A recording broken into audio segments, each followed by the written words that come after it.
Hey, good day, folks.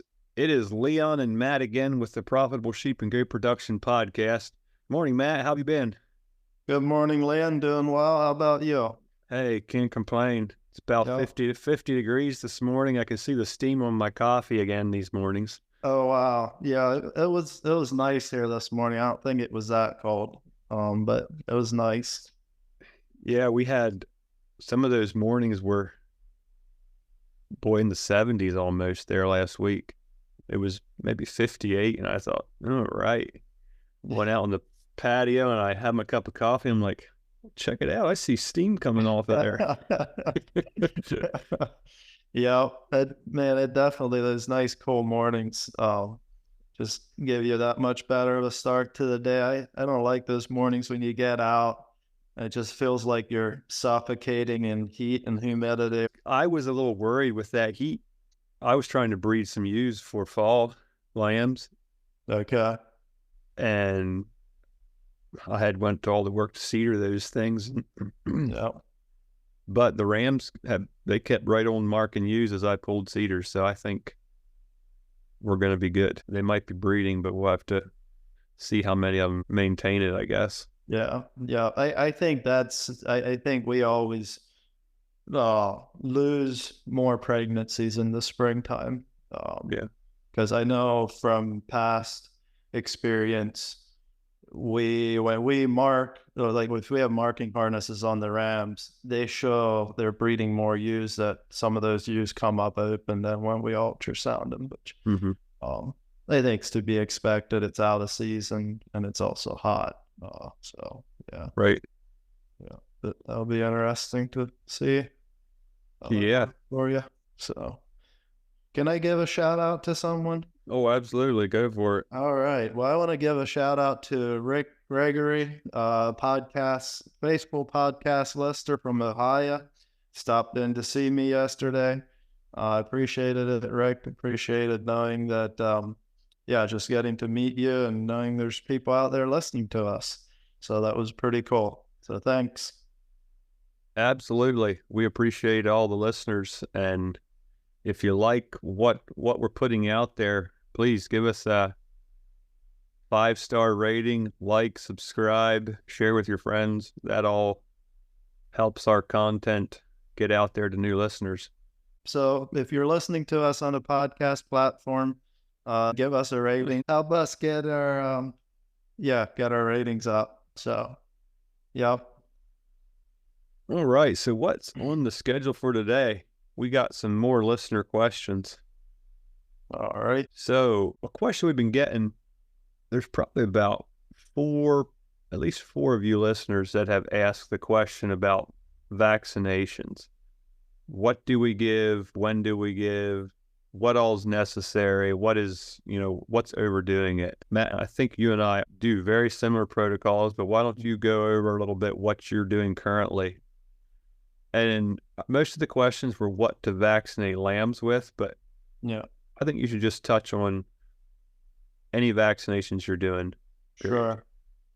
Yeah. We have a pretty simple vaccine program. So basically what we do is the CD&T vaccine. So all our ewes get that once a year. The lambs get it at or just preferably just prior to weaning. But usually it happens at weaning. And then anything that we keep for breeding stock, we'll get another booster of the CD&T. So that's pretty much it for the lambs. We do a CL vaccine on our mature ewes. We do that once a year with the CD&T. Couple years ago, we had some CL lesions appear in our flock, so we started vaccinating, and it seemed to pretty well clear it up. So that's one that hopefully in another few years here will drop again. But it's pretty simple vaccine. It seems to work. So yeah, that's our program, and I think that's pretty standard. Most producers do CD&T. I would recommend the CD&T vaccine. But yeah, there's some others out there as well. So, Yeah, what are you doing, Leon? just the CD&T. Um, And if you're I can do, just doing it on lambs, right? just on lambs. That's what I was going to say. Mm. When you mentioned you're doing your ewes, and you're doing that prior to lambing, correct? Well, we are, but because with our accelerated program, we can't do it, or we don't want to do it prior to every lambing. Right. So what we are doing now is we give it around New Year's, which is just prior to our big winter lambing, but then we just do the whole flock. So basically, you need to keep the levels up in the ewe. Yeah, yeah, And the idea with that is that you can carry over some protection to that lamb yeah. through, And I guess they call that the antibodies that pass through to the lamb. Yeah. And yeah, so the recommendation is that you do it, I think, two to 4 weeks prior to lambing. But like I said, with our accelerated program, we didn't think we want to do it multiple times a year, so we're just doing it once a year.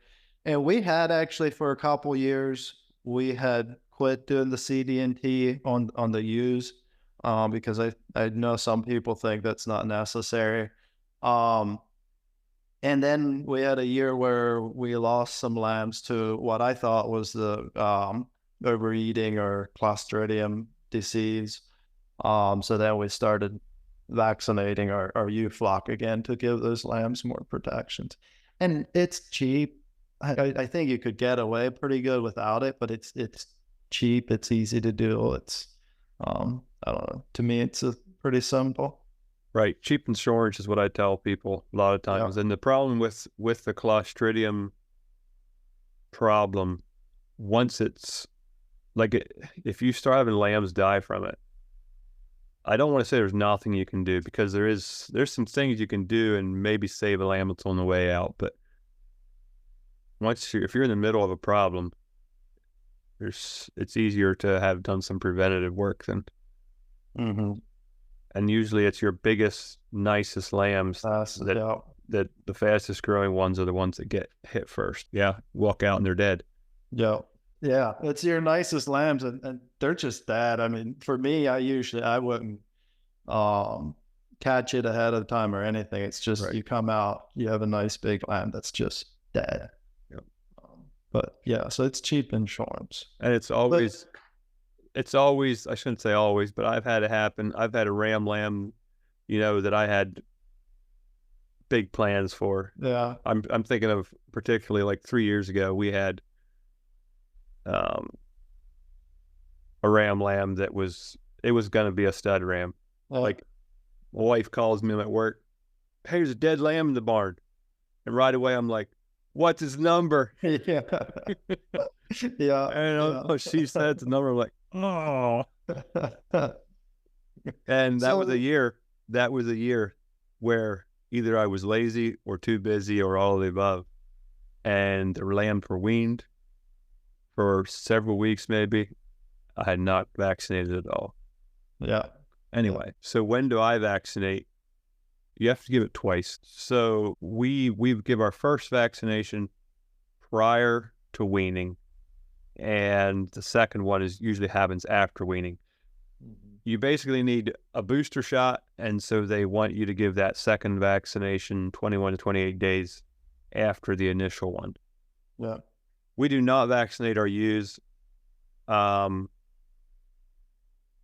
There would probably be a benefit to it. It's something we never did, and it's probably just my way of it's just a shortcut I guess I take the risk of taking.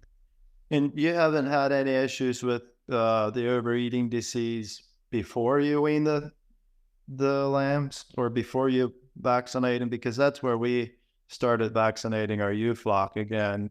Was with young lambs. That brings up the question of, how do you know why the lamb died?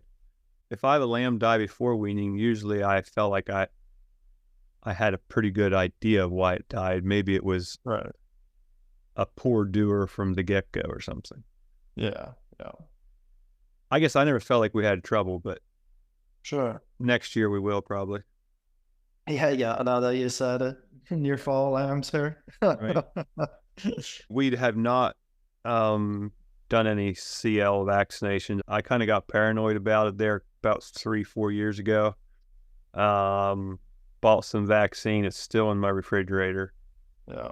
Not doing me any good there. But I guess I had a couple of sheep with lumps on, and I thought, well, we're just going to vaccinate the whole flock. Then we drew blood and took a sample out of the lumps, and we always got negative. So I really think if you don't have problem with CL, Yeah. I wouldn't vaccinate for it. I wouldn't either.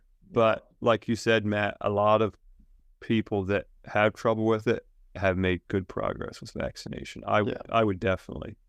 And the downside to vaccinating is if you do the CL, there's a blood test you can do to see if you have CL or not. And some breeders will do that if they want to buy breeding stock from you.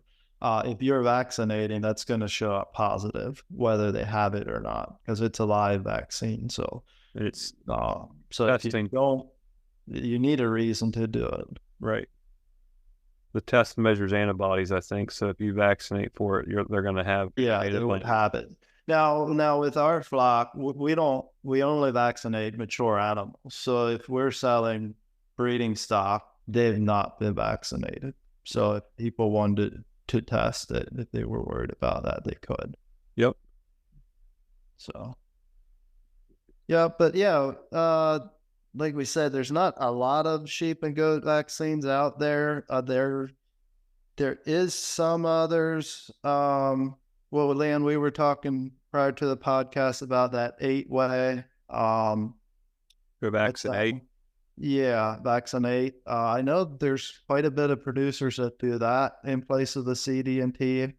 I don't know that much about it. I think it just covers a little bigger range of things, but yeah, I'm not that familiar with it. Yep. And there are maybe some respiratory vaccines and stuff. I don't think we're going to get into the weeds on that. Yeah. Probably not very many producers that are using that. There is a mastitis vaccine I know that's been recently approved for goats. So for goat producers, that is an option, I think, especially some of the dairy goat producers have been using that, and it sounded like they had pretty good results from what I've heard. So just maybe that's something that maybe there'll be some research on that sooner or later for sheep. Sure. Hey, I think that's it for the vaccine discussion for the time being. So another question we had come up was, do you have any books you recommend for training border collies? I did send this listener reply to his email and gave him a couple suggestions. I don't know where he's at with his dog. He might have a pup he's working on right now or something. So I wanted to get that answer back to him. Hate to be wasting time on a good dog, might as well get it started right. Yep. So for myself, I did buy a book a number of years back. It was sort of helpful. I guess I'm not much of I'm more of a hands-on learner, I guess. Mm-hmm. And so videos have really helped me. One of the resources that I really liked was there's a website called Working Sheepdog. I've used that. It's a good resource. Actually, it is the Working Sheepdog website. It's www.workingsheepdog.co.uk. So the guy by the name of Nicholas, I believe is his name, and he does a lot of, I want to call them step-by-step tutorials, videos. And it shows you kind of the different personalities of different dogs, how they respond to training, right, so forth. It's something I've always said about him. He shows you the whole picture. Yeah. He shows you the time when the dog jumped over the hurdles and ran, like the dog's done. He's quitting. Yeah. He shows you the good and the bad. Yeah. And for myself, I consider myself a novice. Like, that was very helpful. I didn't feel so bad when my dog You Yeah, know, to see that. it's quitting on me. Like you pushed me too far, or Yeah, yeah, even with an expert trainer, you that still have dogs that yeah, yeah, things go wrong, or you have sheep crashing into the panels. yeah, I mean, you want to keep that to a minimum, but hey, I got that 4-month-old pup here. I showed you that video, didn't I, Matt? yep, yeah. I mean, that thing, you know what? I don't want to get in the weeds on this too much, but I had that pup outside. I got that video I sent. It was in the barn in that Yeah, pen with just like a handful of sheep or whatever. Well, I took that thing outside. I was using my gem dog too. And that pup really started settling down. Once that pup got out, got some of its energy burned off, that yeah, thing settled down. And man, it acted like it knew what it was doing. yeah. It is so exciting to work with a dog that has that kind of potential, that wants to work.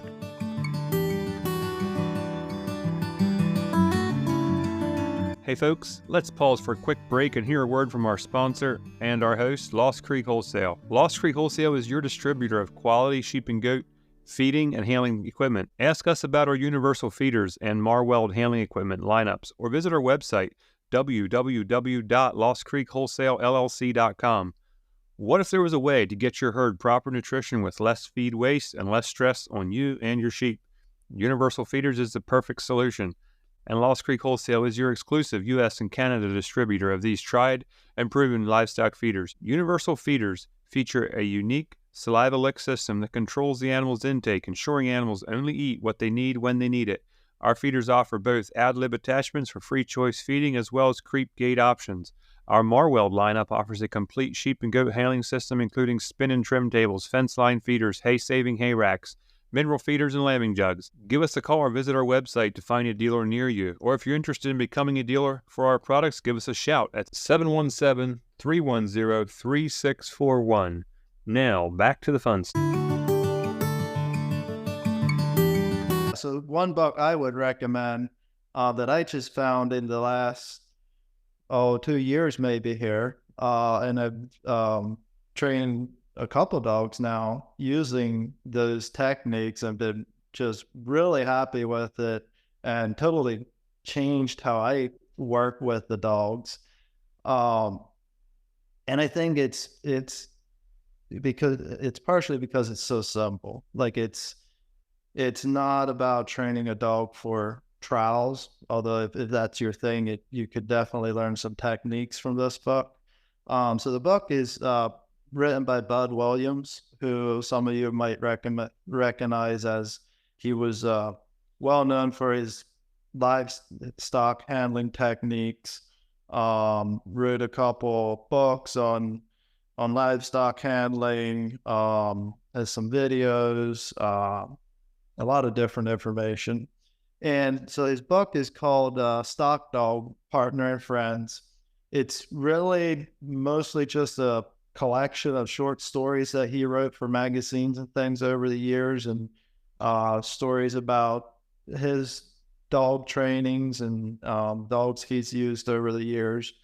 The book comes with a video, and you can only buy the package. And it's $250. So it is kind of pricey for what it is, but like I said, it's totally changed how I look at herding. I'd say it's worth it. The video was helpful, but you can get most of the information you need out of the book. So I would highly recommend that. But yeah, that's kind of the techniques I'm using now.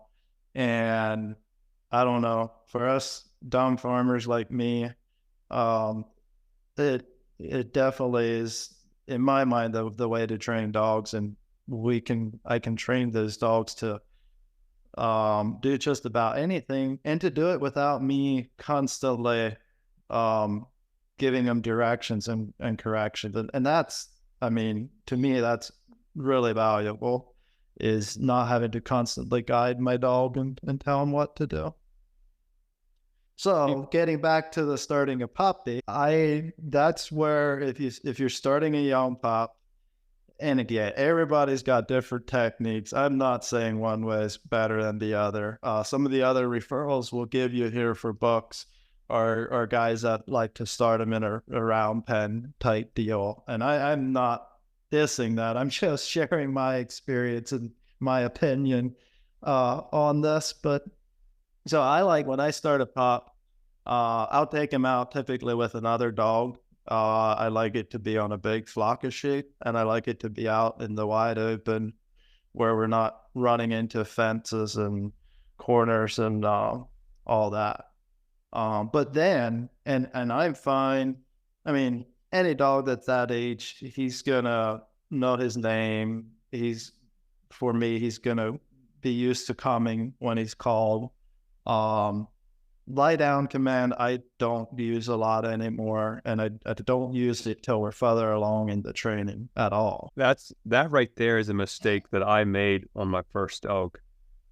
You train to lie down. Yep, and he was a very it was a dog with a lot of eye, and that made a problem later. Yeah, but looking back, I just didn't know what I was doing. But right. Boy, it makes me think twice now before I get that lie down command. Yeah. To whatever before that dog's. You can see a lot more natural development happen, and I think the dog stays more fluid. Yeah. Mm-hmm.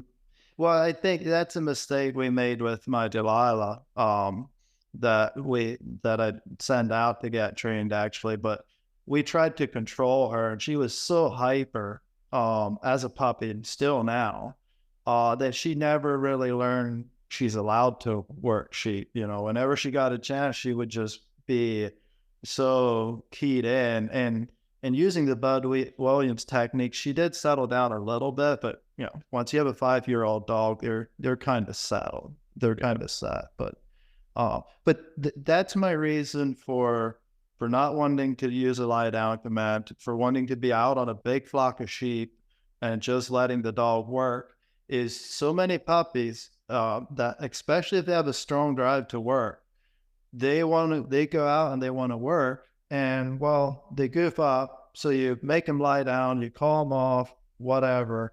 So then any chance, as soon as they get an opportunity to work, man, they want to fly in there and work before you call them off again. So my technique now is let them work, you know.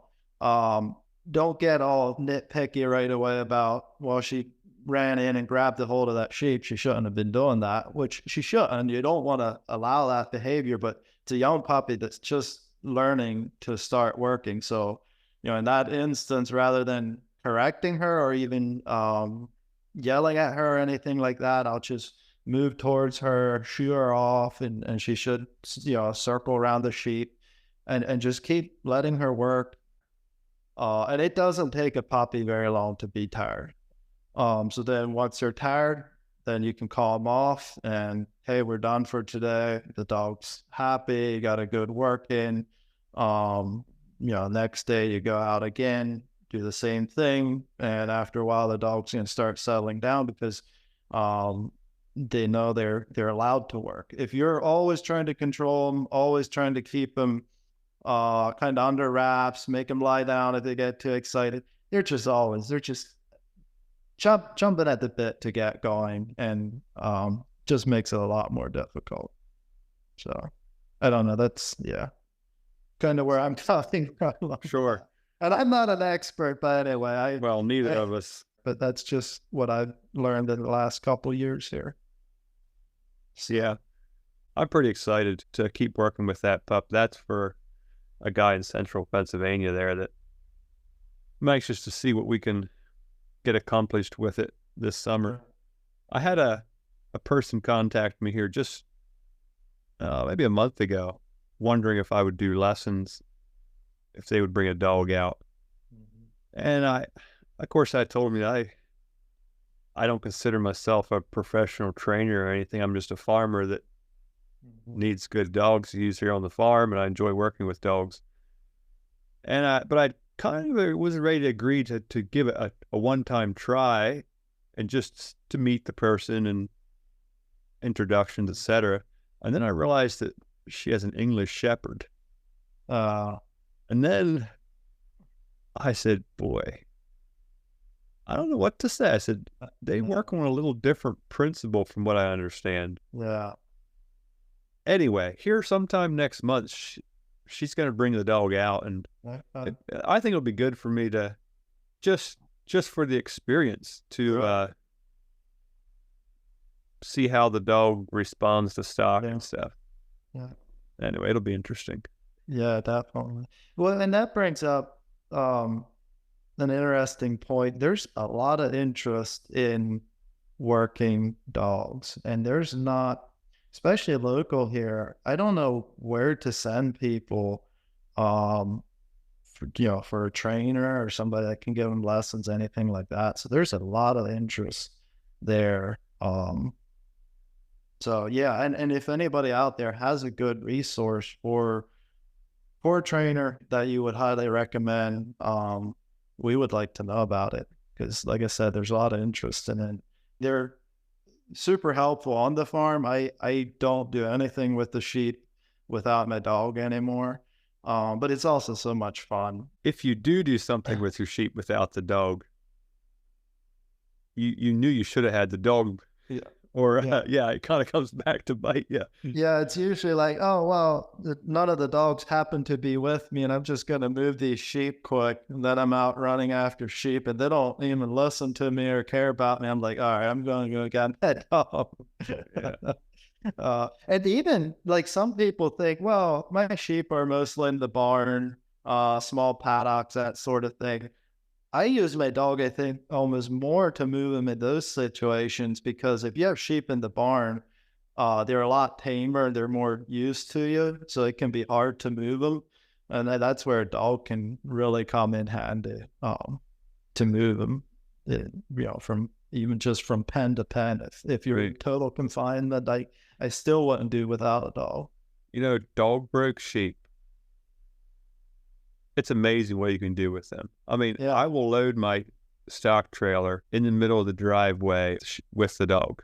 Yeah. If those ewes are dog broke, they respond to that pressure very, very well. Yeah. And it really changes what you can do. If you don't have a dog, moving sheep across the farm, like if you want to do like cover crop grazing like we do, moving sheep across the farm in an area where you don't have any fences, that's going to be difficult. Or like we lease some both crop ground and pasture ground, where we'll put sheep on sometimes. But it's easy for us. We just go out there with the trailer, and I might take a couple panels along if the sheep haven't been on the trailer in a while, and we can load them up in the middle of the field anywhere. And like with grazing the cover crops, if we want to move them to the other end of the farm, there's no fences between here and there. It doesn't matter. I just take the dog and we go. It's really a useful tool once you have a good dog. So. Yeah, I have that field up the road. Now it's maybe half a mile. No, a little farther. But I just graze it with polywire. Yeah. This past fall I was done grazing. The field was wet. There was no way I was going in there with my truck and be sick. I just parked there on the gravel road and went down in the field, opened the fence, brought the sheep out, right on the trailer. You didn't walk them home? No. For that. Well, I have taken them a half a mile out the other way on the road a couple times, just on the gravel road. This one here, I would have had to bring them up on the hard top and then down my road. It could have been done. It'd be fun for the kicks and giggles of it. Yeah, that's what I was thinking. Yeah. But, all right. Another suggestion here yet for a resource. Aaron Steele from Goats on the Go and Farm Dog podcast that we had done an episode with a while back. He suggested a book called Dog Savy that he said he has found helpful. So that is a book. And he also suggested a website called dogtrainingonline.com. And I have that pulled up here right now, and that I'm going to have to check this out some more. This looks really interesting.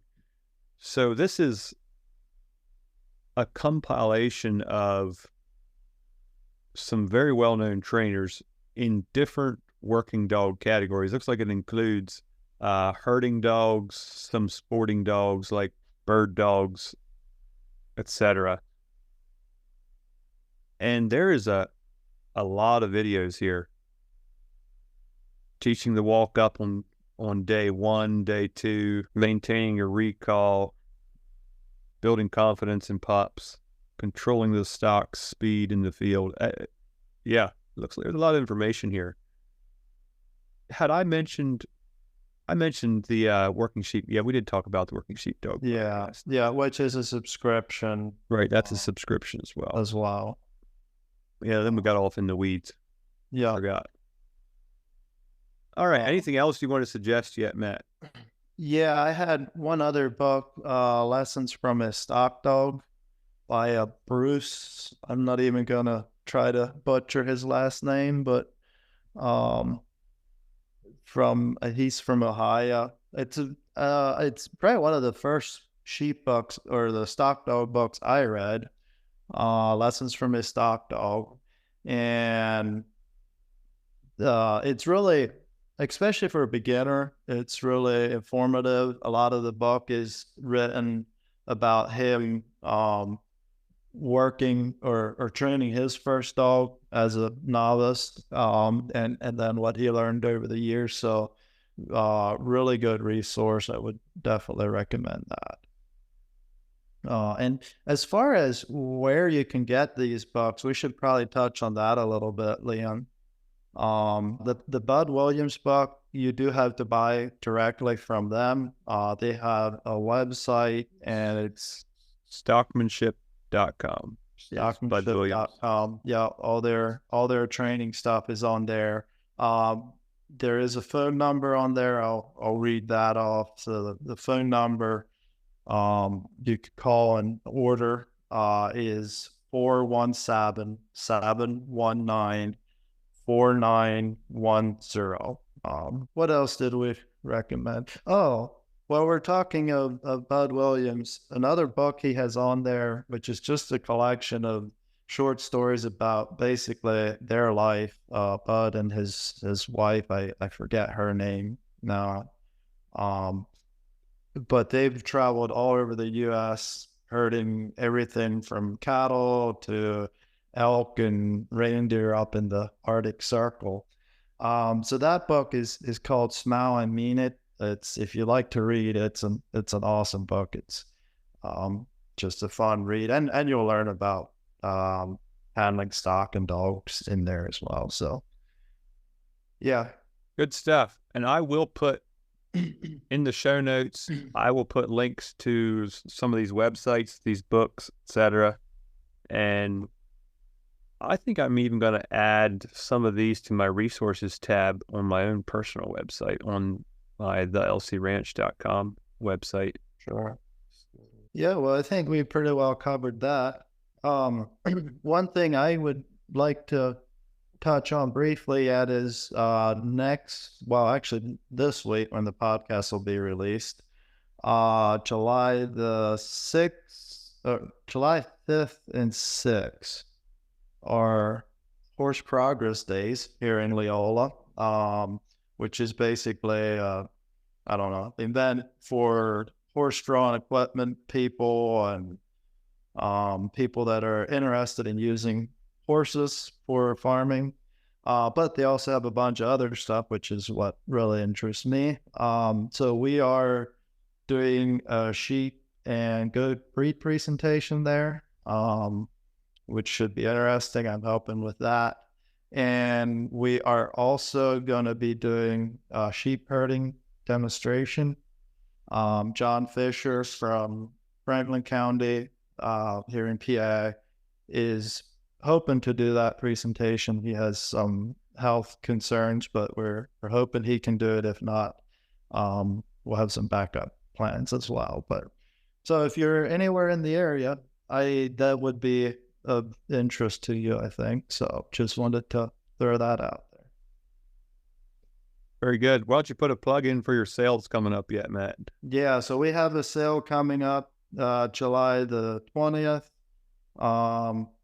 Actually, I just got done with the catalog, or pulling all the catalog information together and send it to the lady that does our catalog. So we should have those in another week or so. So if you're interested in the catalog, contact us and we'll get you one.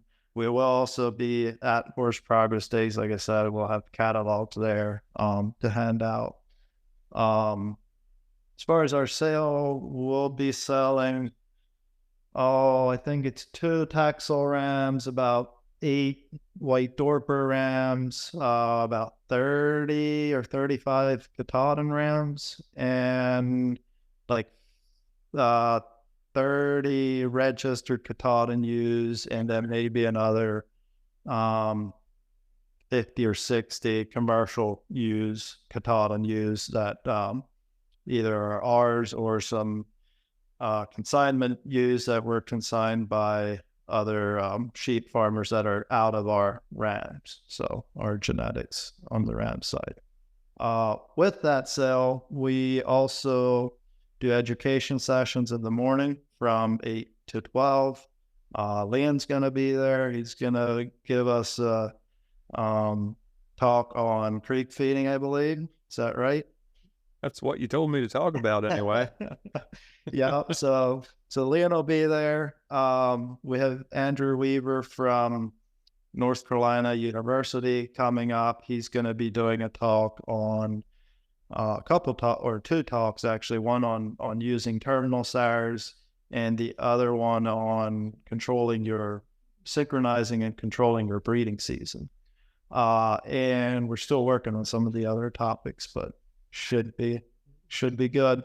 So it was a good time. Yep, very good. Hey folks, that's it for today.